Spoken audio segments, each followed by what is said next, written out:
Hey guys, Tammy here. This week we're going to talk about testifying in your child custody case. In this video, when I talk about testifying in court, I'm going to give you, kind of 3 core tips that we usually give people, and then I'm going to kind of dig into each one of those a little bit.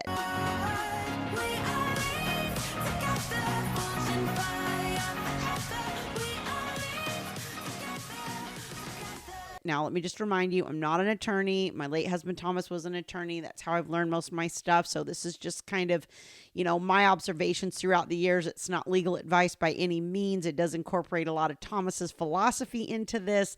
But as always, you need to seek legal counsel in your specific area if you are facing this, so that you understand the laws in your area and you can get that legal advice that you need. So I'm going to give you some general tips that are kind of helpful, whether you're testifying in court or at a deposition or whatever the case may be. Before we dive in, if you're listening to the podcast, please subscribe and also rate and review me. If you're watching me on YouTube, don't forget to hit like on this video and also subscribe to the channel so you get notified as new videos are released. The number one thing I want to tell you about testifying is always, always, always tell the truth. Now, this might seem real obvious to some people, but I think what happens is we get fearful, right? And I think particularly for parents in a child custody situation, that is one of our biggest points of fear, right? Losing our children. I think that's true for most parents. And so that fear can cause you to maybe not necessarily outright lie, but maybe have a lie of omission because you left it out, or maybe you twist something just a little bit because you're afraid that what you're going to say is going to make you look bad, or something like that. And one of the main things that an attorney is trying to do, or that the other party is trying to do if they are questioning you and you are on the stand giving oral testimony, one of the main things they're trying to do is catch you in a lie. Because a lot of times, what you're saying doesn't even really matter as much as your credibility.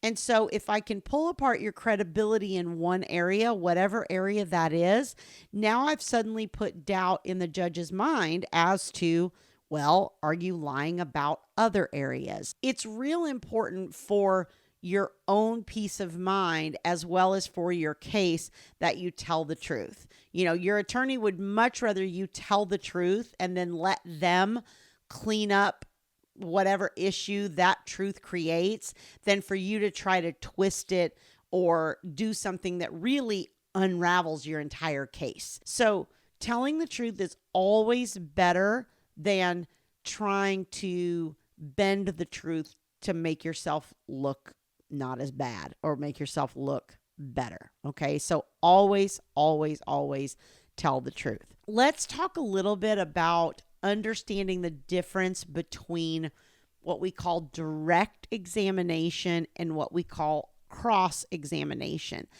Because until Thomas explained this to me, I don't think I ever really understood it. We all see the legal shows and, people are in the hot seat and being questioned by an attorney or whatever on the screen. And, you don't really understand the nuances of which witness it is and whose side that witness is on and which attorney's asking which questions and how those questions are formed and all this stuff.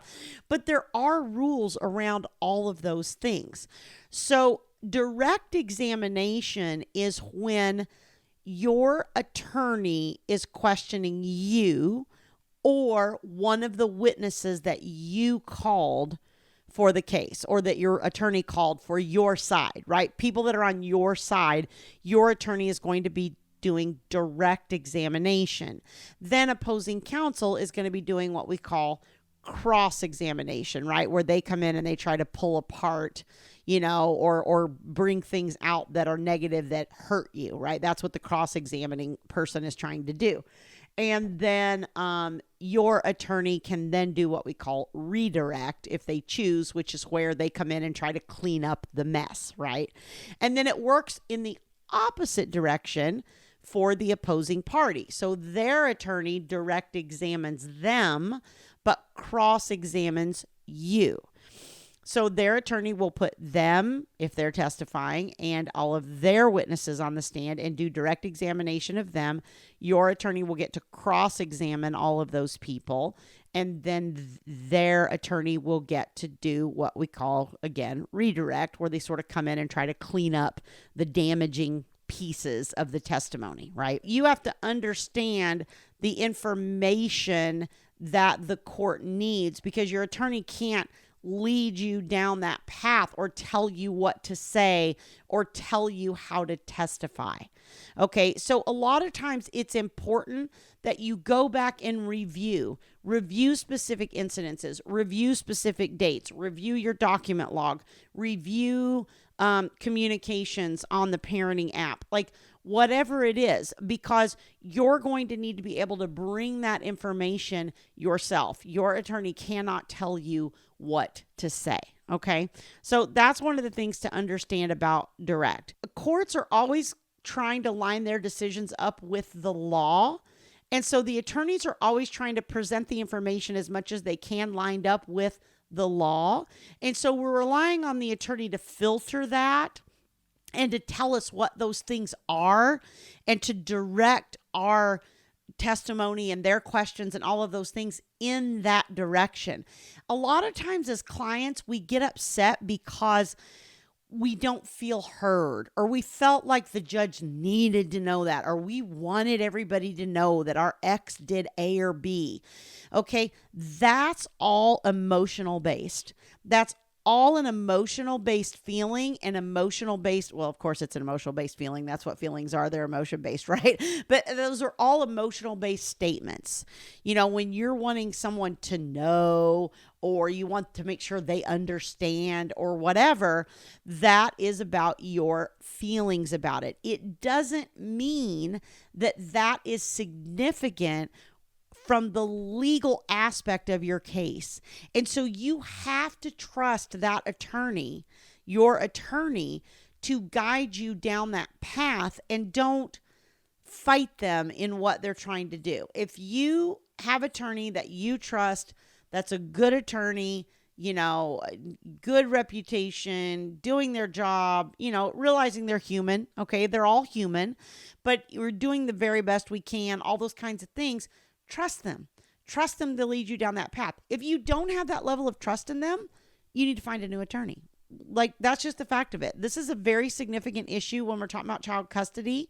This is your life and your children's lives, and you need to have somebody that you have faith in. But at the same time, you also, as the client, have to have a realistic expectation and understand that that attorney is making legal strategy decisions in your case that you can't understand because you're not a lawyer, right? That's what we're hiring them for. So if you're not going to utilize them for that guidance, you're kind of wasting your money, right? You're putting it down a hole. The third thing that I want to talk about is objections, okay? And this is really a complex area. And honestly, if I had to do my own case right now, even after working with Thomas for 15 years as his paralegal and all this kind of stuff, I don't think I could pick out where objections should be. Okay, it's a really complex area of law. If you're going to self-represent, boy, get into your library, consult with an attorney, even for just an hour, get some help, get some input. Objections are difficult, and usually those come up mostly in trials, right? Usually in a regular motion, there's not as much of the need for objections, but at trial, definitely, you know, you need to have chops for the objections. Again, what we pay the attorneys for, right? If you're in a deposition, you have the luxury of a little more time, right? And in the courtroom, we're under a little more time pressure. But even still, you want to take a slight pause and give your attorney the opportunity to object, particularly when you're being questioned by the other attorney.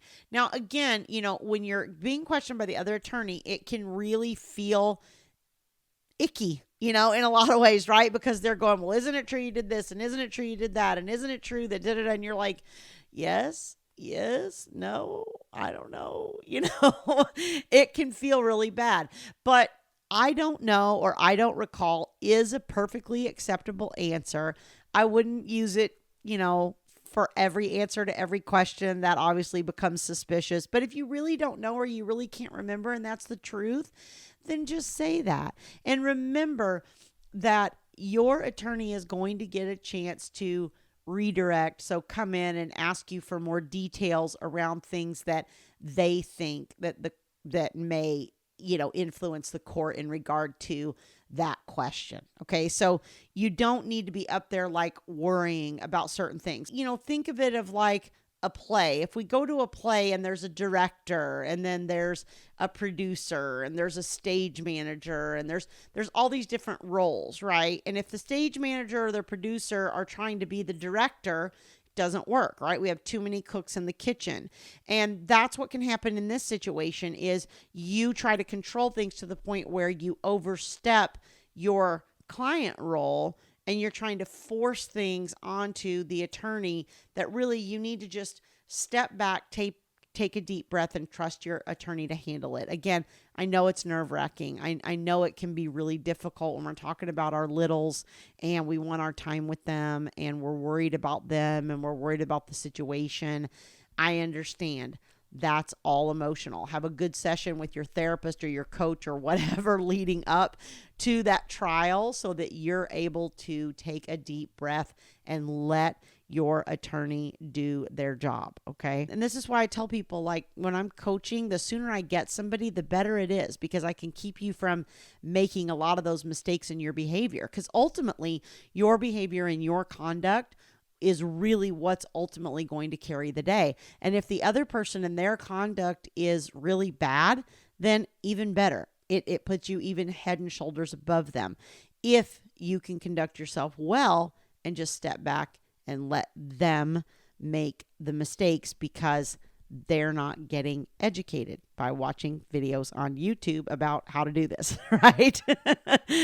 All right, you guys, as always, I hope it's been helpful. Thanks so much for joining me. If you'd like to learn more about my coaching programs, you can go to divorceuniversityonline.com/VIP-coaching.